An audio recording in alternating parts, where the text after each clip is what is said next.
कर्दम जी ने जो है भगवान कपिल की परिक्रमा करी और कहा, हे प्रभु, मैं जानता हूं कि साक्षात नारायण ही मेरे घर में पुत्र बनकर आया है, लेकिन एक संत का कर्तव्य है कि उम्र पूरी होने से पहले वो गृहस्थ से मुक्त हो जाए। तो कपिल भगवान के निमित्त जो है परिक्रमा करके हाथ जोड़कर कर्दम जी वन की ओर चले गए। और एक दिन मैया ने जो है अपने लाला कपिल की बहुत सुंदर श्रृंगार किया, एक ऊंचे आसन पर बिठाया और हाथ जोड़कर कहा, हे पुत्र, मेरे से बड़ा सौभाग्यवती कोई और हो नहीं सकती।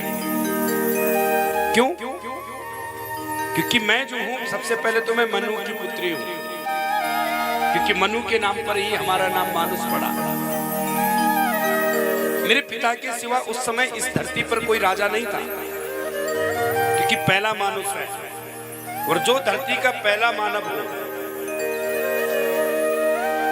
पहला राजा हो, उसकी कोई बेटी हो तो उसके पास क्या कमी होगी बताओ? तो इसलिए पिता के घर में मेरे को इतना सुख था जिसका कोई पार भी नहीं पा सकता। लेकिन उससे बड़ा सौभाग्य ये था कि मुझे कर्दम जैसा पति मिला है, क्योंकि एक राजा जब घर को छोड़कर वन जाता है, वन जाने पर भी उसको संतों के दर्शन नहीं होते, लेकिन मुझे कर्दम जैसा पति मिला है, इससे बड़ा सौभाग्य क्या होगा? और कर्दम जैसा पति नहीं, साक्षात भक्ति स्वरूपा मेरे घर में 9 पुत्रियां हुई। और उन 9 पुत्रियों के साथ जो है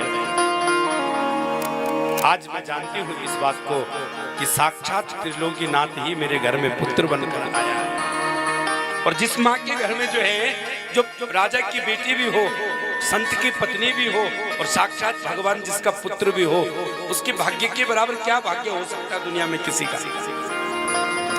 लेकिन कपिल भगवान से कहा, हे पुत्र, मैं जानती हूँ कि जो मेरे घर में बेटा बनकर आया है वो त्रिलोकीनाथ है, लेकिन मैं आपसे प्रार्थना करती हूँ। कपिल भगवान ने कहा, माँ बताओ। निर्भृणा नितरां भूमान सद इंद्रिय दर्शनात् येन संभाव्यमानेन प्रपन्नानंदं तम प्रभु। हे प्रभु, हे विभु, मेरी जो मनस स्थिति है वो ठीक नहीं है। मेरी मन की स्थिति ऐसी हो रखी है जैसे किसी रथ पर जो है 10 घोड़े लगा रखे हो और प्रत्येक घोड़ा उस रथ को अपनी तरफ खींच रहा हो। प्रेम से बोलो जय श्री राधे। जय श्री राधे। प्रत्येक घोड़ा जो है उस रथ को अपनी तरफ खींच रहा हो, वैसी मेरी मन की स्थिति है। मेरे कान कहते हैं मुझे सुंदर सुनना है, मैं कानों की तरफ हो जाती हूँ। तब तक आंख कहती है कि नहीं नहीं मुझे देखना है, मैं आंखों की तरफ हो जाती हूँ। तब तक जिह्वा कहती है भैया पहले खाना बढ़िया बना लो, मैं जिह्वा की तरफ हो जाती हूँ। तब तक मेरे हाथ कहते हैं थोड़ा अच्छा स्पर्श होना चाहिए। तब तक नासिका कहती है कि सुंदर सुगंध सूंघनी है। ऐसी मेरी 5 कर्म इंद्रियां, 5 ज्ञान इंद्रियां उस रथ की तरह, जैसे उस रथ में 10 घोड़े उस रथ को अपनी तरफ खींच रहे हो, ऐसे ही मेरी मनस स्थिति है। क्योंकि मेरा मन जो है उद्विग्ध हो रखा है, ये स्थिर नहीं है। प्रत्येक इंद्रियां उस मन को अपनी तरफ खींच रही है। इसलिए हे बेटा, मैं आपसे चाहती हूँ कि इस मन का इलाज क्या है। इसलिए आप अपनी ज्ञान रूपी कुल्हाड़ी को उठाकर मेरे मन में जो अज्ञान रूपी वृक्ष पैदा हुआ है, इसको अपनी ज्ञान रूपी कुल्हाड़ी से जड़ से काटो। तम त्वागता हम शरणम शरण्यम स्वभृत्य संसार तरो उठानम जिज्ञासया हम प्रकृते पुरुषस्य नमामि सद्धर्म विदाम वरिष्ठम। इसलिए अज्ञान रूपी मेरे मन में जो अज्ञान है उसको अपने ज्ञान रूपी कुल्हाड़ी से जो है जड़ से काटो। भगवान कपिल बोले, मां सुनो, इन सब का कारण है ये मन। क्या है? मन। अगर आपने इस मन पर विजय प्राप्ति कर ली माँ। अचानक फैमिली मैरिज टॉक स्टार्ट कर देती है। शादी कब कर रहे हो? अगर कोई है तो हमें बता। तो समझो आपने विश्व पर विजय प्राप्ति कर ली। मन के जीते जीत है, मन के हारे हार। अगर इस मन को आपने बस में कर लिया तो आपकी जीत हो जाएगी, और इस मन के बस में आप हो जाओगे तो हार हो जाएगी। इसलिए संत कहते हैं मन के हारे हार है, और मन के जीते जीत। मन ही मिलावे राम से, मन ही करत फजी। अरे इस मन को अगर हमने अपने बस में कर दिया तो समझो हमने सारे संसार को अपने बस में कर दिया। हम यूं समझे, इस मन की गति को अगर हमने, जैसे घर में एक ताला होता है, उस ताले को अगर हम बाईं तरफ लगाते हैं तो बंधन बन जाता है, ताला बंद हो जाता है। उसी ताले को अगर हम दाहिनी तरफ लगाते हैं तो वही चाबी, जो चाबी वही है, वो खुल जाता है। ऐसे इस मन को अगर हमने मां संसार की तरफ लगाया तो बंधन बन जाएगा। तो अगर इस मन को हमने भगवान की तरफ लगाया, परोपकार की तरफ लगाया, समाज की तरफ लगाया, तो यही मन जो है मां मुक्त कर देगा। पर मां इस मन को अगर आप बस में करना चाहते हैं तो इस मन को बस में करने के लिए दो नियम। कौन है? दो नियम। योग आध्यात्म काम पुंसा मतो निश्रेयसाय में। या तो योग का आसरा लो या आध्यात्म का सहारा लो। अगर योग का आसरा लोगे तो यम नियम आसन प्राणायाम प्रत्याहार धारण ध्यान समाधि गुदा चक्र से नाभि चक्र, नाभि चक्र से हृदय चक्र, हृदय चक्र से कंठ तालु से योगियों के द्वारा ब्रह्मरंध्र से मुक्त हो जाओगे।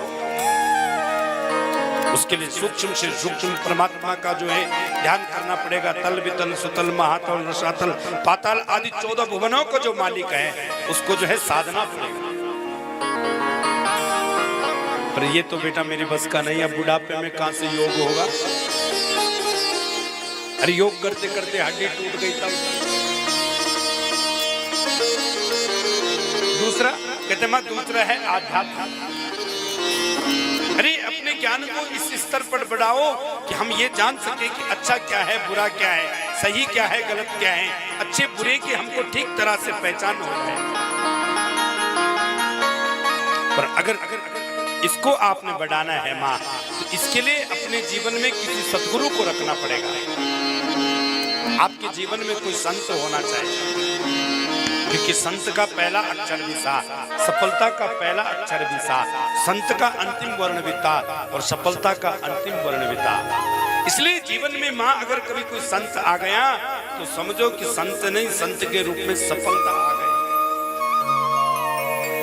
तात मिले पुण्य मात मिले, सुत भ्रात मिले युवती सुखदाई। राज मिले गजबाज मिले, सब साज मिले मन वंचित ताई। लोक मिले सुरलोक मिले, विधि लोक मिलई बैकुंठ ही चाहे। सुंदर तात मिले सब ही पर, संत समागम दुर्लभ भाई। माँ जीवन में मुश्किल है संत मिलना।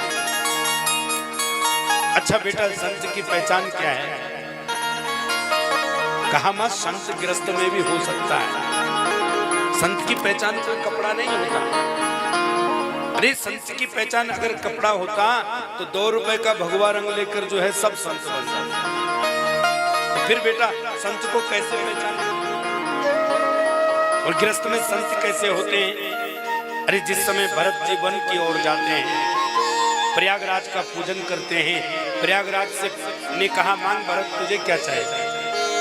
तो भरत ने कहा, धर्म न अर्थ न काम रुचे, गति न चाहो निर्वाण।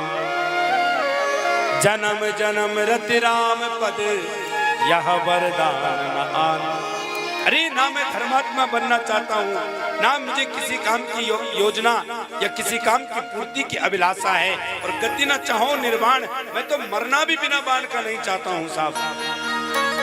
तो प्रयागराज बोले, मेरे पास तो चारों चीज है, धर्म अर्थ काम और मोक्ष। अब मैं तुम्हें क्या दूं? कहा, अगर देना चाहते हैं तो जन्म जन्म रति राम पद, जन्म जन्मांतर तक मेरी राम के चरणों में प्रेम बना रहे। अरे ये भरत, तुम राम से इतना प्रेम करते हो और मैं क्या समझ बैठ रहा था। सुनो भरत, तुम सब विधि साधु। ये भरत, आप हर प्रकार से साधु हो। तो मतलब अगर साधु कपड़े से, दाढ़ी से कोई साधु होता तो फिर भरत जी जब अयोध्या के राजा हैं तो उस समय भरत जी को साधु क्यों कहा? इसका मतलब है कि साधु कपड़े से नहीं, साधु स्वभाव से होता है। प्रेम से बोलो जय श्री राम। जय श्री राम। माँ अगर संतों के पास जाओगी, देवती मैया ने कहा बेटा मैं कैसे पहचानूंगी संत कैसे होते हैं? कहा माँ संत की पहली परिभाषा है वो अपने जीवन में किसी को रोते हुए नहीं देख सकते, दूसरे के कष्ट को अपना समझते हैं जो वो संत हैं। इससे पहले वो गृहस्थ से मुक्त हो जाए। तो कपिल भगवान के निमित्त जो है परिक्रमा करके हाथ जोड़कर करदम जीवन की ओर चले गए। और एक दिन मैया ने जो है अपने लाला कपिल की बहुत सुंदर श्रृंगार किया, एक ऊंचे आसन पर बिठाया और हाथ जोड़कर कहा हे पुत्र, मेरे से बड़ा सौभाग्य होती कोई और हो नहीं सकती। क्यों? क्योंकि मैं जो हूं सबसे पहले तो मैं मनु की पुत्री हूं, क्योंकि मनु के नाम पर ही हमारा नाम मानुष पड़ा। मेरे पिता के सिवा उस समय इस धरती पर कोई राजा नहीं था, क्योंकि पहला मानुष है। और जो धरती का पहला मानव हो, पहला राजा हो, उसकी कोई बेटी हो तो उसके पास क्या कमी होगी बताओ? तो इसलिए पिता के घर में मेरे को इतना सुख था जिसका कोई पार भी नहीं पा सकता। लेकिन उससे बड़ा सौभाग्य ये था कि मुझे करदम जैसा पति मिला है, क्योंकि एक राजा जब घर को छोड़कर वन जाता है, वन जाने पर भी उसको संतों के दर्शन नहीं होते, लेकिन मुझे करदम जैसा पति मिला है। इससे बड़ा सौभाग्य क्या होगा? और करदम जैसा पति नहीं, साक्षात भक्ति स्वरूपा मेरे घर में 9 पुत्रियां हुई और उन 9 पुत्रियों के साथ जो है आज मैं जानती हूँ इस बात को कि साक्षात त्रिलोकीनाथ ही मेरे घर में पुत्र बनकर आया है। और जिस माँ के घर में जो है, जो राजा की बेटी भी हो, संत की पत्नी भी हो और साक्षात भगवान जिसका पुत्र भी हो, उसके भाग्य के बराबर क्या भाग्य हो सकता है दुनिया में किसी का? लेकिन कपिल भगवान से कहा है पुत्र, मैं जानती हूँ कि जो मेरे घर में बेटा बनकर आया है वो त्रिलोकीनाथ है, लेकिन मैं आपसे प्रार्थना करती हूँ। कपिल भगवान ने कहा माँ बताओ।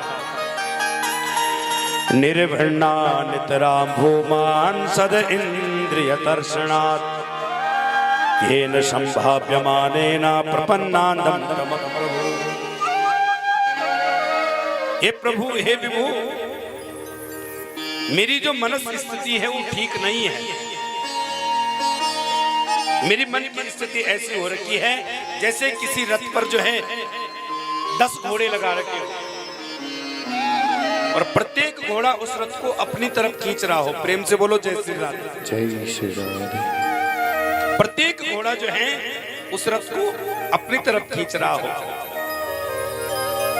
वैसी मेरी मन की स्थिति है। मेरे कान कहते हैं मुझे सुंदर सुनना है, मैं कानों की तरफ हो जाती हूँ। तब तक आंख कहती है कि नहीं मुझे देखना है, मैं आंखों की तरफ हो जाती हूँ। तब तक जिह्वा कहती है भैया पहले खाना बढ़िया बना लो, मैं जिह्वा की तरफ हो जाती हूँ। तब तक मेरे हाथ कहते हैं थोड़ा अच्छा स्पर्श होना चाहिए। तब तक नासिका कहती है कि सुंदर सुगंध सूंघनी है।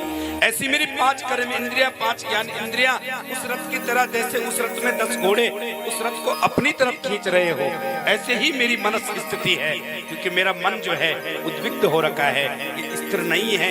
प्रत्येक इंद्रियां उस मन को अपनी तरफ खींच रही है। इसलिए हे बेटा, मैं आपसे चाहती हूँ कि इस मन का इलाज क्या है। इसलिए आप अपनी ज्ञान रूपी कुल्हाड़ी को उठाकर मेरे मन में जो अज्ञान रूपी वृक्ष पैदा हुआ है, इसको अपनी ज्ञान रूपी कुल्हाड़ी से जड़ से काट।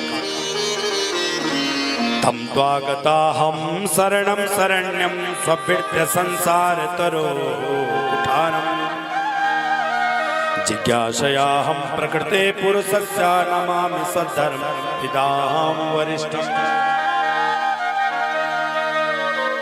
इसलिए अपने अज्ञान रूपी मेरे मन में जो अज्ञान है उसको अपने ज्ञान रूपी कुलाड़ी से जो है जड़ से काट। भगवान कपिल बोले मां सुनो, इन सब का कारण है ये मन। क्या है? मन। अगर आपने इस मन पर विजय प्राप्ति कर ली माँ, अचानक फैमिली मैरिज टॉक स्टार्ट कर देती है। शादी कब कर रहे हो? अगर कोई है तो हमें बता। तो समझो आपने विश्व पर विजय प्राप्ति कर ली। मन के जीते जीत है, मन के हारे हार। अगर इस मन को आपने बस में कर लिया तो आपकी जीत हो जाएगी, और इस मन के बस में आप हो जाओगे तो हार हो जाएगी। इसलिए संत कहते हैं मन के हारे हार है और मन के जीते जीत। मन ही मिलावे राम से, मन ही करत भजी। अरे इस मन को अगर हमने अपने बस में कर दिया तो समझो हमने सारे संसार को अपने बस में कर दिया। हम यूं समझे, इस मन की गति को अगर हमने, जैसे घर में एक ताला होता है, उस ताले को अगर हम बाईं तरफ लगाते हैं तो बंधन बन जाता है, ताला बंद हो जाता है। उसी ताले को अगर हम दाहिनी तरफ लगाते हैं तो वही चाबी, जो चाबी वही है, वो खुल जाता है। ऐसे इस मन को अगर हमने मां संसार की तरफ लगाया तो बंधन बन जाएगा। तो अगर इस मन को हमने भगवान की तरफ लगाया, परोपकार की तरफ लगाया, समाज की तरफ लगाया, तो यही मन जो है मां मुक्त कर देगा। और मां इस मन को अगर आप बस में करना चाहते हैं तो इस मन को बस में करने के लिए दो नियम। कौन है? दो नियम। योग आध्यात्म काम पुंसा मतो निश्रेयसाय में। या तो योग का आसरा लो या आध्यात्म का सहारा लो। अगर योग का आसरा लोगे तो यम नियम आसन प्राणायाम प्रत्याहार धारण ध्यान समाधि बुधा चक्र से नाभि चक्र, नाभि चक्र से हृदय चक्र, हृदय चक्र से कंठ तालु से योगियों के द्वारा ब्रह्मरंध्र से मुक्त हो जाओगे। उसके लिए सूक्ष्म से सूक्ष्म परमात्मा का जो है ध्यान करना पड़ेगा। तल वितल सुतल महातल रसातल पाताल आदि 14 भुवनों को जो मालिक है उसको जो है साधना पड़ेगा। पर ये तो बेटा मेरी बस का नहीं, अब बुढ़ापे में कहां से योग होगा। अरे योग करते करते हड्डी टूट गई तब। दूसरा कहते मां, दूसरा है आध्यात्म। अरे अपने ज्ञान को इस स्तर पर बढ़ाओ कि हम ये जान सके कि अच्छा क्या है, बुरा क्या है, सही क्या है, गलत क्या है। अच्छे बुरे की हमको ठीक तरह से पहचान हो जाए। पर अगर इसको आपने बढ़ाना है माँ, तो इसके लिए अपने जीवन में किसी सद्गुरु को रखना पड़ेगा। आपके जीवन में कोई संत होना चाहिए, क्योंकि संत का पहला अक्षर भी सा, सफलता का पहला अक्षर भी सा, संत का अंतिम वर्ण भी ता और सफलता का अंतिम वर्ण भी ता। इसलिए जीवन में माँ अगर कभी कोई संत आ गया तो समझो कि संत नहीं, संत के रूप में सफलता आ गई। तात मिले पुण्य मात मिले, सुत भ्रात मिले युवती सुखदाई। राज मिले गजबाज मिले, सब साज मिले मन वंचित ताई। लोक मिले सुरलोक मिले, विधि लोक मिलई बैकुंठ ही जाई। सुंदर तात मिले सब ही पर, संत समागम दुर्लभ भाई। माँ जीवन में मुश्किल है संत मिलना। अच्छा बेटा, संत की पहचान क्या है? कहा माँ, संत गृहस्थ में भी हो सकता है। संत की पहचान कोई कपड़ा नहीं होता। अरे संत की पहचान अगर कपड़ा होता तो 2 रुपए का भगवा रंग लेकर जो है सब संत बन जाते। तो फिर बेटा संत को कैसे पहचाने? और गृहस्थ में संत कैसे होते हैं? अरे जिस समय भरत जी वन की ओर जाते हैं, प्रयागराज का पूजन करते हैं, प्रयागराज से ने कहा मांग और जिस समय आपके जीवन में संत आ गए माँ, उस समय उस परमात्मा को जो है आध्यात्मिक दृष्टि जिस दिन आपकी बढ़ गई, उस दिन उस परमात्मा को तू जर्रे जर्रे में देखना शुरू कर देगी। देवती मैया बोली बेटा जर्रे जर्रे में तो देखूंगी, और जब वो जर्रे जर्रे में है तो अभी क्यों नहीं दिख रहा? भाई जब है तो दिखना चाहिए। हमारी आंखों शरीर के सबसे नजदीक है आंख के काजल, आंखों में लगा हुआ काजल आंख के सबसे नजदीक है, पर आंख उसको देख नहीं सकती। अगर उस काजल को देखना है तो उस काजल को देखने के लिए दर्पण की आवश्यकता होती है। उस परमात्मा जर्रे जर्रे में है माँ, लेकिन उस परमात्मा को अगर तुमने देखना है तो पहले आध्यात्मिक बल आपको बढ़ाना पड़ेगा किसी सदगुरु के शरण में। जैसा बिना दर्पण के उस काजल को नहीं देख सकते, जबकि वो आंख के बहुत नजदीक है, वैसे ही परमात्मा जर्रे जर्रे में है, लेकिन उस परमात्मा को तब तक हम नहीं देख सकते हैं जब तक किसी सतगुरु का हमारे ऊपर कृपा ना। अरे जैसे जो है दूध में घी छपा हुआ है, ये तत्व जो है आकाश तारा मंडलों से अभी भी छुपा हुआ है, लेकिन उसको देखने के लिए किसी सतगुरु की आवश्यकता होती है माँ। कहा बेटा फिर क्या जंगल में जाकर साधु बन जाए, तपस्या करें? कहा माँ कहीं नहीं जाना है, गृहस्थ में रहना है। गृहस्थ आश्रम से बढ़कर कोई आश्रम नहीं है माँ। अच्छा फिर क्या करें? कहा माँ बस इतना सा कर लो, जैसे एक छोटी बच्ची होती है, कहती मेरी माँ का घर है, बाबा का घर है, चाचा का घर है, दादा का घर है, लेकिन थोड़ा सयानी होती है, सगाई होती है, फिर ससुराल में जाती है, पहले दिन वापस आती है, अपने माँ को गले लगाती है। प्रेम से बोलो जय श्री राधे। जय श्री राधे। अपनी माँ को गले लगाती है, अंक से भरती है, फिर 2 दिन जाती है, 4 दिन आती है, हर बार जो है बहाना ढूंढती है, कुछ ना हो मुझे माँ से मिलना हो। अब धीरे धीरे एक दिन ऐसा हुआ कि जिस माँ से बहुत प्रेम करती है, एक दिन वही माँ बीमार हो गई। होती है सही। अब सारे एम्स में भी दिखा दिया, जोली ग्रांट भी दिखा दिया, डॉक्टरों ने भाइयों को कहा भाई अब तुम्हारी माँ बच नहीं सकती है, अब घर ले जाओ और माँ का जो है इलाज करो, ये सेवा करो।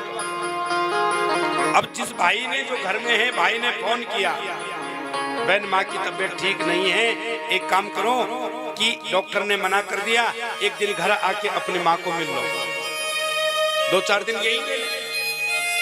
अब जो बेटी हर समय माँ के लिए लालचित रहती थी, आज वो क्या जवाब देती है पता है? क्या जवाब देती है? आज वो कहती है भाई मैं आऊंगी जरूर, लेकिन सुबह आऊंगी और शाम को चली जाऊंगी, क्योंकि मेरा पीछे नहीं सरता है। बताओ सच है क्यों? अब वो अपनी माँ से प्यार नहीं करती। आज भी वो उतना प्रेम करती है जितना पहले करती थी साहब, लेकिन वो जान गई कि मेरा असली घर जो है मैका नहीं है, असली घर जो है ससुराल है। बस ऐसे ही इस संसार में रहना है, सबसे खूब प्रेम करना है, बस ये समझना है यहाँ हम कुछ दिन के चौकीदार हैं, असली घर कहीं हो रहे। हमने जाना सबसे प्रेम करना है, जैसे वो माँ से भी प्रेम करती है, बाबा से भी प्रेम करती है, भाइयों से भी प्रेम करती है, लेकिन वो जानती है कि मेरा असली घर मैका नहीं, असली घर जो है ससुराल है। प्रेम से बोलो जय श्री राम। बताओ सच है कि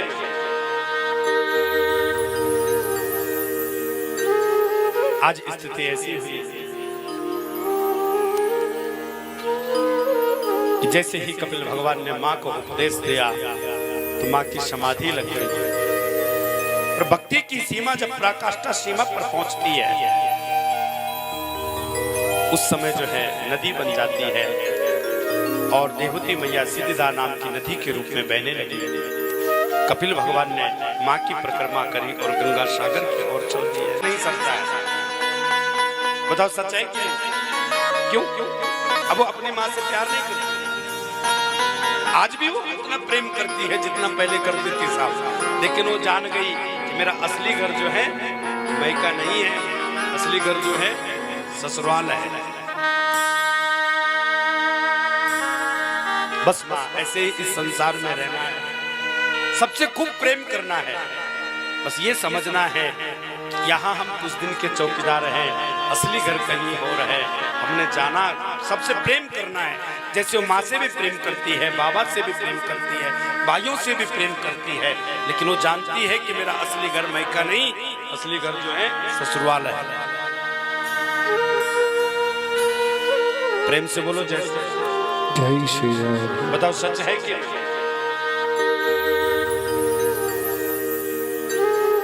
आज स्थिति ऐसी हुई कि जैसे ही कपिल भगवान ने मां को उपदेश दिया तो मां की समाधि लग गई। और भक्ति की सीमा जब पराकाष्ठा सीमा पर पहुंचती है उस समय जो है नदी बन जाती है और देवती मैया सिद्धिदा नाम की नदी के रूप में बहने लगी। कपिल भगवान ने मां की परिक्रमा करी और गंगा सागर की ओर चल दिए। ऐसे मनु महाराज की 3 पुत्रियां हुई, आकुति, देवहूति और प्रसूति।